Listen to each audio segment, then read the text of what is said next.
Semai tersebut telah disampaikan kepada Gubernur Aceh melalui PJ Wali Kota Semai. Syedaralun, Ketua Pengadilan Negeri Lux Mawé, Bakhtiar SHMH, melantik dan mengambil sumpah murhaban sebagai Ketua DPRK Lux Mawé pada sisa jabatan periode 2019 hingga 2024. Di mana pengambilan sumpah dan pelantikan berlangsung dalam rapat paripurna DPRK Lux Mawé di Gedung Dewan setempat pada Rabu 29 November 2023 sore. Dengan diambil sumpah dan dilantik, maka kini telah sah Murhaban yang merupakan politisi Partai Aceh tersebut menjadi Ketua DPRK Lux Mawé menggantikan Ismail Amanaf yang beberapa waktu lalu mengundurkan diri dari anggota DPRK Lux Mawé.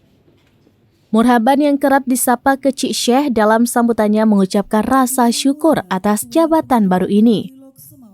Namun diakuinya akan ada tanggung jawab yang besar pada dirinya dalam menahkodai lembaga DPRK.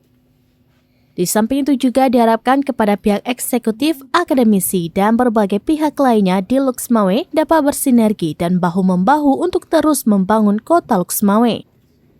Di akhir sambutannya, Murhaban juga mengucapkan terima kasih pada pimpinan Partai Aceh yang telah mempercayakan dirinya sebagai Ketua DPRK Lux Mawé.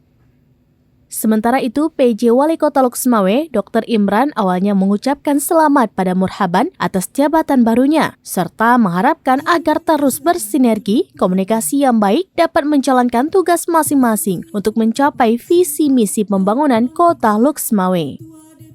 Dari Lux Mawé, Saiful Bahri, serampinews.com. Download Tribun X sekarang, menghadirkan lokal menjadi Indonesia.